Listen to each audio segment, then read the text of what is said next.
wasn't expecting these reporters to go in the way they went in today.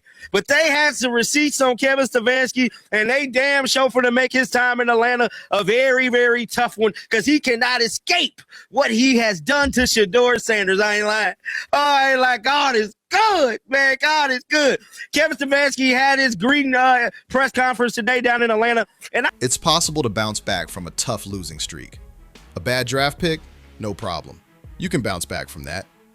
But you can't bounce back from losing the whole city before you even hit the field for your first game. We've got some breaking news this morning.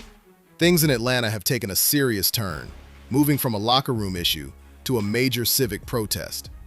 When Kevin Stefanski admitted to undermining Shedeur Sanders in Cleveland, he clearly underestimated the impact of his blunder. Atlanta is the domain of Deion Sanders. Right now, a wave of fans is calling for Arthur Blank to terminate Stefanski's contract and let him go immediately. They're taking it to the next level. Fans are reaching out to the ticket office, threatening to pull the plug on their season tickets. Fans are arriving at the facility, holding up their signs. The Falcons' offseason has been completely immobilized. The front office is feeling the heat, and it's time for someone to step up and take responsibility. Breaking news. Falcons president Matt Ryan is holding an emergency press conference this afternoon to tackle the growing Fire Stefanski movement. Stay tuned for updates. Smash that subscribe button and ring the bell right now. If you're curious whether Matt Ryan will stand by his coach or throw him under the bus, hit that button now. Time to gear up for the podium. Shedeur Sanders is on the verge of costing an NFL head coach a fortune, potentially tens of millions of dollars. To really grasp the intensity of the anger surging in Atlanta, you need to dive deep into the precise details of what unfolded in Cleveland. This wasn't merely a straightforward situation of a coach and a rookie player struggling to sync up on the playbook. This was a calculated, prolonged attack on a young quarterback's career, all to safeguard a delicate ego. Let's dive into the real stats. Prior to joining the NFL, Shedeur Sanders was a remarkable statistical outlier. In his 24 games at Colorado, he achieved an impressive 71.8% completion rate. He passed for more than 7,000 yards, accumulating 64 touchdowns against only 13 interceptions, and achieved an impressive career passer rating. He was an elite playmaker, a master of the pocket, and a seasoned leader forged in the heat of competition. However, upon arriving in Cleveland, Kevin Stefanski was unwilling to modify his inflexible system to accommodate a once-in-a-lifetime talent. Stefanski's time with the Browns was hanging by a thread. He was ultimately let go by the organization after finishing his stint in Cleveland with a lackluster record below .500 in the regular season. Throughout his career, he cycled through more than a dozen quarterbacks, frequently butting heads with players who sought to break free from his rigid, old-school approach. When Stefanski faced Shedeur's undeniable swagger, elite intelligence, and superstar presence, he lost his composure. Rather than nurturing the talent, he made efforts to suppress it. Stefanski had Shedeur sitting on the bench with a clipboard, even though it was clear to every scout and analyst that he was the most talented player in the room. When Shedeur was finally thrust onto the field out of sheer necessity, Stefanski restricted him with a game plan that stifled his ability to process plays and utilize his vertical throwing skills.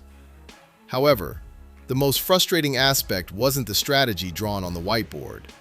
The shadowy maneuvers lurking in the background were at play. When the offense inevitably faltered under that rigid system, Stefanski completely dodged any responsibility. Out of the blue, negative stories started surfacing in the local media. Rumors about Shedeur's work ethic, character, and attitude began to dominate the timeline. It was a timeless coaching strategy for staying in the game. Undermine the rookie's standing to safeguard your own position. The fans cut through the illusions and saw the truth clearly. A coach was more focused on his own job security than on nurturing a rising star's potential. When the Atlanta Falcons revealed they were entrusting their franchise to that very same individual, the city went wild. The Falcons front office totally missed the vibe. When owner Arthur Blank and the fresh executive team revealed the hire, they anticipated that the backlash would be limited to a handful of irate tweets and a few disgruntled callers on local sports radio. They thought the fans would simply roll with the corporate hire, scoop up their new jerseys, and cheer without question on Sundays.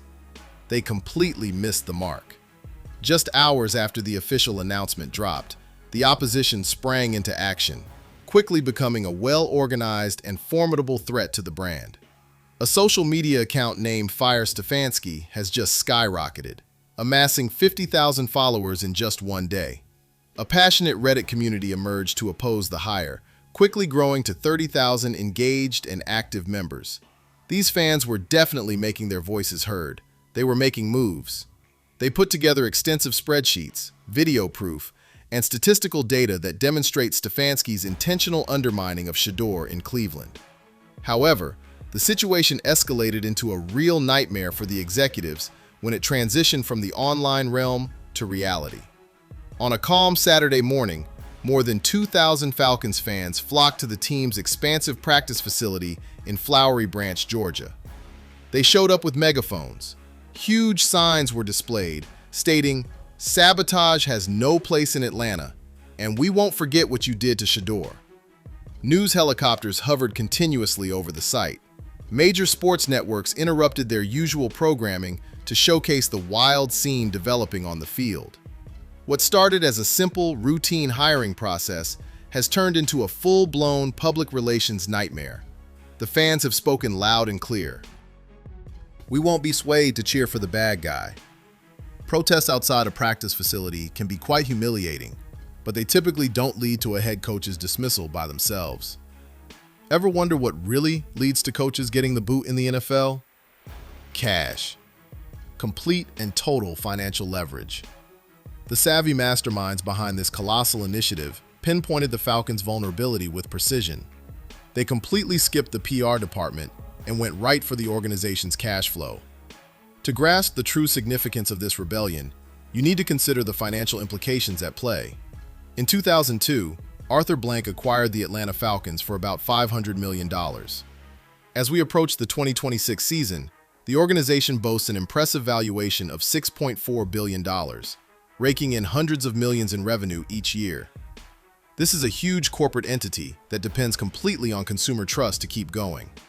A group of more than 200 longtime season ticket holders, who have enjoyed premium lower-level club seats for years, put together a formal certified letter and sent it straight to Arthur Blank's impressive desk. The ultimatum was straightforward and clear-cut. If Kevin Stefanski is on the sideline, sporting a Falcons headset come September, we will definitely not be renewing our tickets.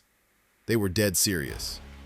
A number of these dedicated fans took to social media, sharing screenshots that revealed they had reached out to the ticket office to cancel their automatic renewals. We're looking at hundreds of thousands, maybe even millions, in guaranteed revenue just disappearing into thin air overnight. Corporate sponsors started reaching out to the front office, voicing their serious worries about the negative atmosphere enveloping the franchise. Local sports bars are considering a boycott of game day watch parties. The fans skillfully harnessed their consumer power. They demonstrated that without their hard-earned cash, the relentless NFL machine comes to a complete standstill. There's a huge, undeniable issue that the national media seems too scared to address. However, it serves as the main explosive fuel for this blaze. We need to address the striking demographic and racial implications of this hire, as the statistics from the current coaching cycle are incredibly revealing. This season, the NFL is grappling with a significant diversity crisis. Even though black athletes represent over half of the players on the field, the coaching positions tell a completely different story. The league has faced ongoing challenges in hiring black head coaches, resulting in a leadership landscape that remains predominantly white. In this highly charged situation, there's a white head coach who has been clearly revealed for consistently sabotaging, benching, and leaking unfavorable stories about a remarkably skilled and self-assured black quarterback in Cleveland. The Falcons front office made the bold move to bring in that same coach, known for his controversial past, right into the center of Atlanta. Atlanta stands out as a unique football market. Many view it as the heart and soul of Black American culture. The Atlanta metropolitan area boasts a population exceeding 6 million, showcasing a remarkably strong, proud, and vibrant Black community. This city stands as a testament to Black empowerment, showcasing Black excellence and showcasing strong black leadership. The essence of the Falcons fan base mirrors the spirit of the city it represents. The front office, completely overlooking Stefanski's past with Shedeur and bringing him into this city, was seen as the ultimate act of disrespect. Key figures in the local community have highlighted that the NFL carries a troubling legacy of veteran coaches attempting to humble or undermine black quarterbacks who don't conform to the conventional subdued stereotype. The fans in Atlanta are rising up and declaring, "Not in our city." We won't allow that outdated mindset in our space. They are setting a clear boundary, standing firm against a culture that punishes young athletes for their bold confidence and unwavering self-esteem. The situation just got even more dire for the Falcons' ownership, as they chose to overlook the historical specters haunting their own corridors.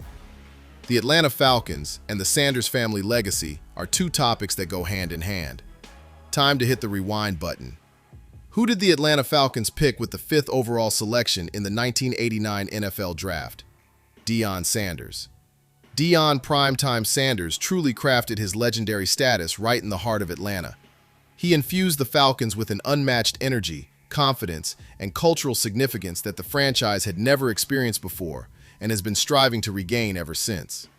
He ruled the city as a dual-sport superstar, smashing home runs for the Braves and snagging interceptions for touchdowns with the Falcons. The bond between Atlanta and the Sanders family is unbreakable. It is set in stone.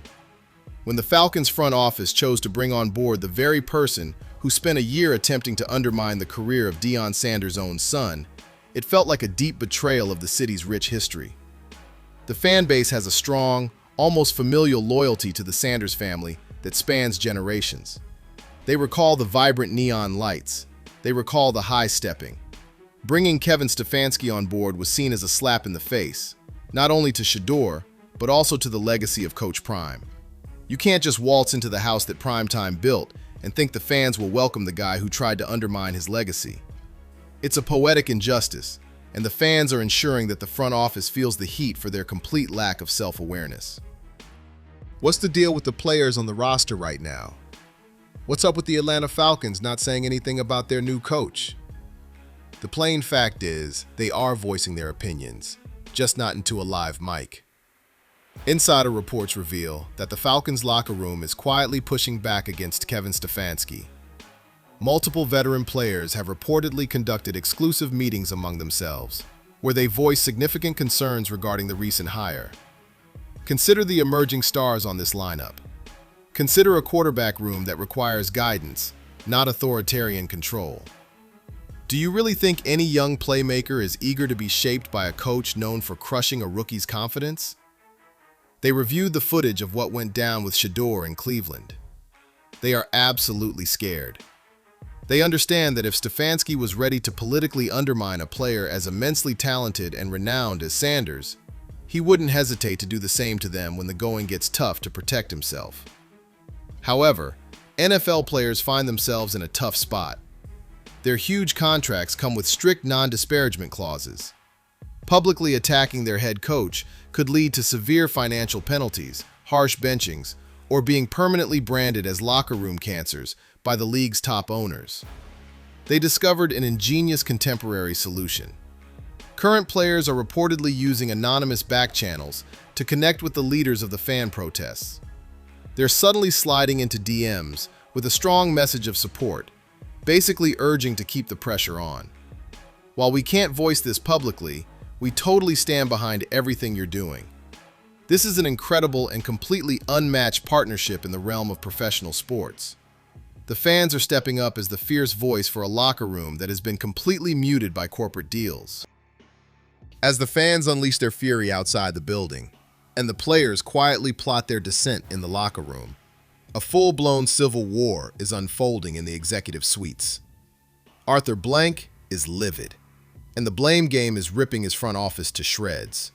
Insiders reveal that there's a significant wave of internal anxiety regarding who truly advocated the most for the Stefanski hiring. Could it have been the general manager? Did the ownership group lean too much on previous achievements? The public relations department is said to be in total disarray. They are conducting daily emergency crisis meetings, desperately trying to extinguish the flames that are threatening to consume their brand. Scouts and assistant executives are on edge, fearing that this problematic hire could jeopardize their opportunities to land elite free agents in the upcoming offseason. What top-tier free agent would choose to sign a deal in a city that's in conflict with its own head coach?